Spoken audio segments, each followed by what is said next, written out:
Hello, all you coin collectors out there, and welcome to DC Coin World International Coin Channel. Today we're going to look at the Australian version of the large penny, small penny collection.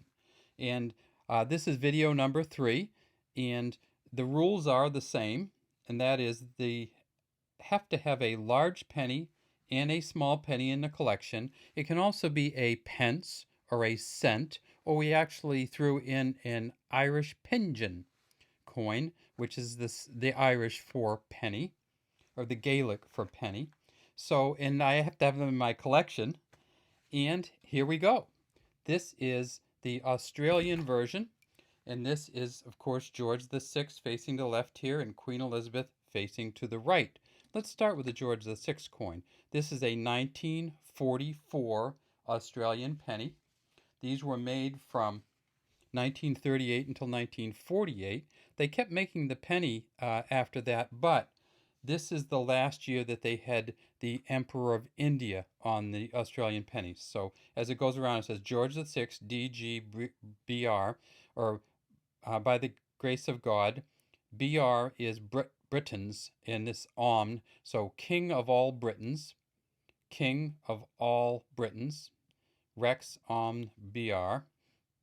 Fid Def, or Defender of the Faith, and Imperator of India, or Ind Imp.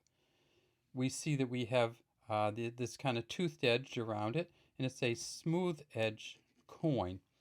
This coin is a bronze coin. It's 30.8 millimeters in diameter, and it is just a fantastic reverse. The front of the coin was Thomas Humphrey Paget, the George VI engraving.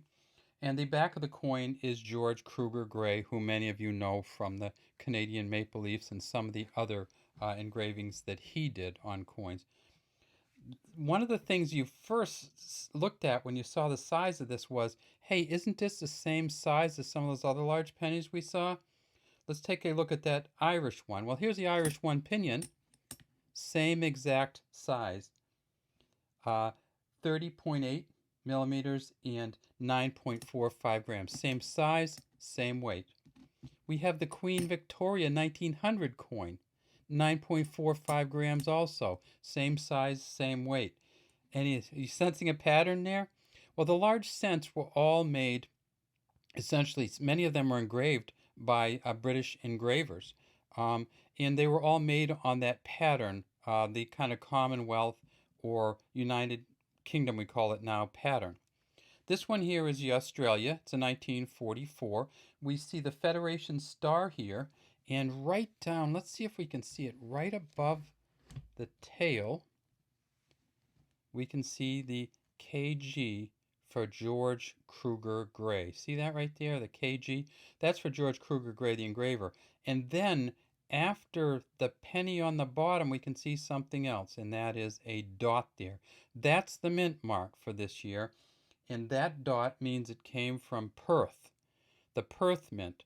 If there's no dot there, then it came in 1944 from the Melbourne Mint.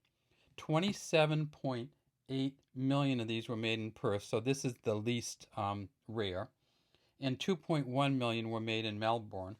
And then there is one ultra rare, and it's a Melbourne proof with a dot on it. And you can look that up, but that's what's called the ultra rare proof dot from the Melbourne Mint. And that one you're not going to find many of. I think there's a few of them around.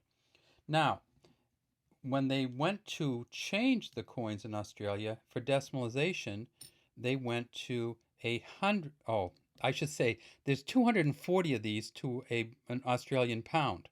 In 1966, Australia converted over to the Australian dollar, and they made Australian pennies or Australian cents, and they made 100 of them to the pound. So this coin here with Queen Elizabeth on it was made from 1966 until 1974. And we can see this one down here. It says 1968. Elizabeth II, Australia. This is an Arnold Machin engraving. She's the second portrait of the Queen. She's wearing the Girls of Great Britain and Ireland tiara and an earring. And this is the kind of folded gown that she has on. Just a great portrait. There's a little bit of doubling on this rim, but it doesn't really add much value to it. And then if we go on to the back, we see some more doubling, which makes it kind of cool. So we'll keep this one around. See, there's doubling on this side, but there's not on this side. See how that rim goes? And then over here, it kind of seems to separate. Sometimes when they put the planchets down, they get a little bit of separation on the two.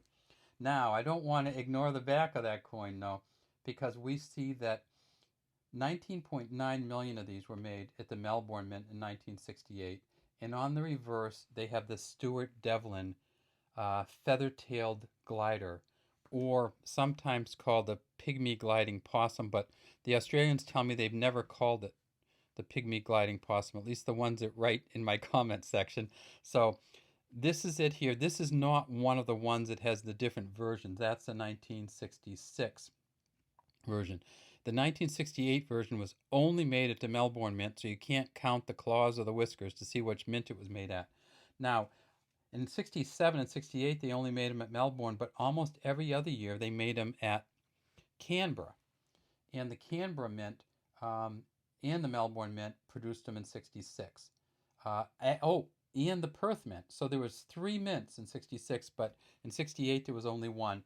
And then, weirdly enough, in 1981, the Wales Mint, or the Royal Mint, produced the pennies or cents for Australia in 1981. And we'll have a video on one of the 1981 1-cent coins from Australia.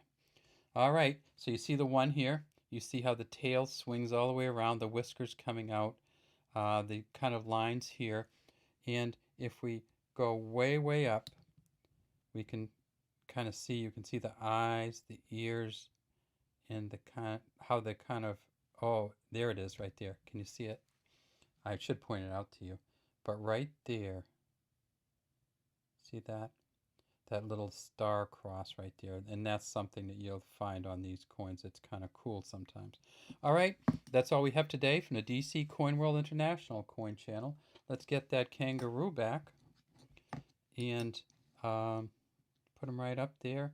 We got the kangaroo. We got the gliding possum. And we got the Australia large and small pennies or cents. Have a great day from DC Coin World International coin channel.